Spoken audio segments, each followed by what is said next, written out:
आज का जो टॉपिक होगा उसका नाम है लाइफ प्रोसेस। ये जनरली क्लास 10th के लिए मेन होगा, सीबीएसई के लिए होगा। एंड इस वीडियो में हम नॉर्मली इस चैप्टर को, इस टॉपिक को एंड इस टॉपिक से रिलेटेड जो टर्म्स है उसको डिस्कस करेंगे। जितना सिंपल लैंग्वेज में हो सकता है उतने सिंपल लैंग्वेज में इसको एक्सप्लेन करने का ट्राई करूंगा। आप बस इसको ध्यान से देखिए। इसके जो नेक्स्ट वीडियोस रहेंगे उसमें एक एक करके सारे जो टॉपिक्स हैं उनको कवर किया जाएगा। So coming to the topic, नाम है लाइफ प्रोसेस।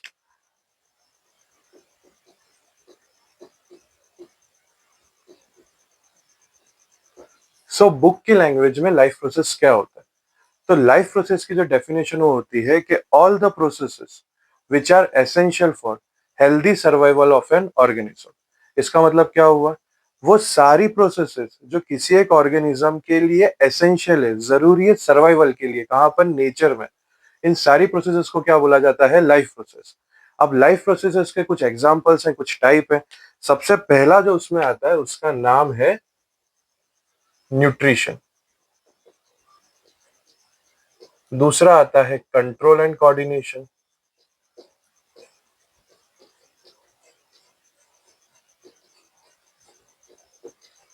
तीसरा है एक्सक्रीशन। चौथा है रेस्पिरेशन। पांचवा है ट्रांसपोर्टेशन।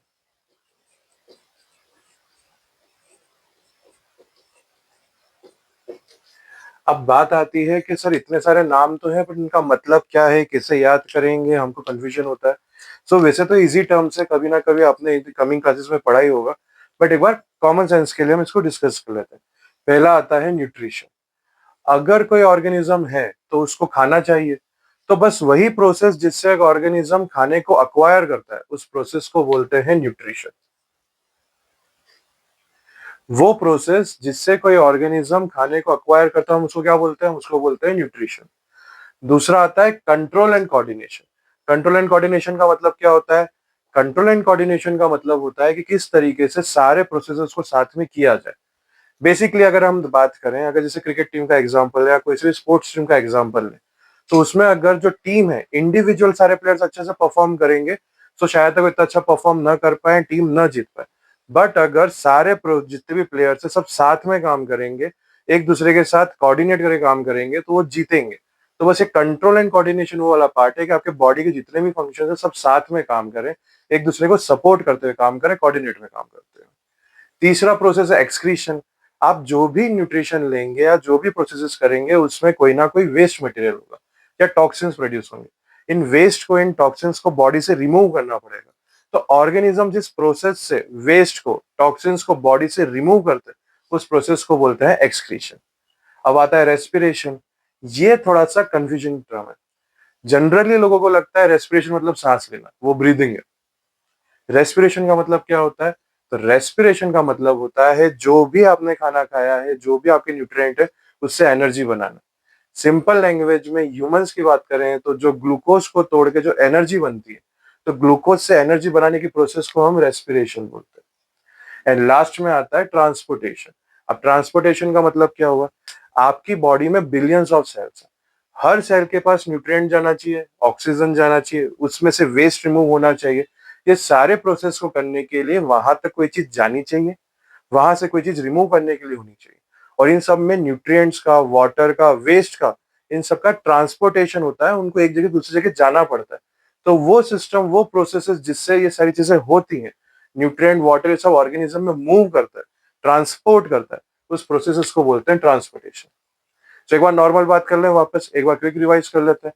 खाना खाया, न्यूट्रिशन अब्सॉर्ब किया, तो न्यूट्रिशन। सारी प्रोसेसेस जो साथ में काम कर रही है, कंट्रोल में हो रही है, तो कंट्रोल एंड कोऑर्डिनेशन। जो वेस्ट बना उसको बॉडी से एक्सक्रीट कर दिया, एक्सक्रीशन। जो खाना खाया था उससे एनर्जी बनाई, रेस्पिरेशन। एंड लास्ट में अभी सारे प्रोसेसेस जो हो रहे हैं उसमें सब सेल के पास न्यूट्रिएंट, वेस्ट, ये सब ट्रांसपोर्ट होके पहुंच जाए, मूवमेंट हो जाए, उसको ट्रांसपोर्टेशन। अब सबसे पहले दिमाग में बात आती है कि सर ये सारे सीक्वेंस ऊपर नीचे हैं। न्यूट्रिशन के बाद रेस्पिरेशन होना चाहिए था, फिर ट्रांसपोर्टेशन हो सकता था, फिर एक्सक्रीशन होगा और कहीं आखिरी में कंट्रोल एंड कोऑर्डिनेशन होना चाहिए था। बट अगर यही तरीके से चलेंगे तो ट्रिक नहीं बन पाएगी। एंड अब बात क्या आ रही है कि ये सारी चीजों को याद करने के लिए ट्रिक है। ये सारी प्रोसेसेस आप किसी से याद करो, तो आपके पास एक बुक है जिसका नाम है एनसीईआरटी। तो एन से न्यूट्रिशन, सी से कंट्रोल एंड कोऑर्डिनेशन, ई से एक्सक्रीशन, आर से रेस्पिरेशन और टी से ट्रांसपोर्टेशन। तो ट्रिक क्या हो जाती है, N C E R T, और यही सब क्या है आपके, तो यही सब आपके लाइफ प्रोसेस है। इसी को हम बोलते हैं शॉर्ट ट्रिक। कभी कभी बिना रटे भी काम हो जाता है और सारी प्रोसेसेस याद भी हो जाती है। हर टॉपिक को ज्यादा कॉम्प्लिकेट करने की जरूरत नहीं है, सिंपल लैंग्वेज में बात करें तो ये सारी चीजें कवर होगी। तो लाइफ प्रोसेस क्या है, तो मेनली 5 चीजें हैं। क्या है, N C E R T. N क्या है, न्यूट्रिशन। सी क्या है, कंट्रोल एंड कोऑर्डिनेशन। ई क्या है, एक्सक्रीशन। आर क्या है, रेस्पिरेशन। और टी क्या है, ट्रांसपोर्टेशन। आई होप इतना सब क्लियर होगा। नेक्स्ट वीडियो में हम मेनली जो कवर करना चाहेंगे वो न्यूट्रिशन कवर करना चाहेंगे। अब जिस तरीके से एनसीईआरटी में टॉपिक्स हैं उसी तरीके से हम उनको पढ़ना और समझना ट्राई करेंगे। तो न्यूट्रिशन, कंट्रोल एंड कोऑर्डिनेशन ये बाद में आएगा, पहले न्यूट्रिशन, फिर रेस्पिरेशन, फिर ट्रांसपोर्टेशन, एक्सक्रीशन, इस तरीके से होगा। एंड लास्ट में कंट्रोल एंड कोऑर्डिनेशन वाला पार्ट आएगा।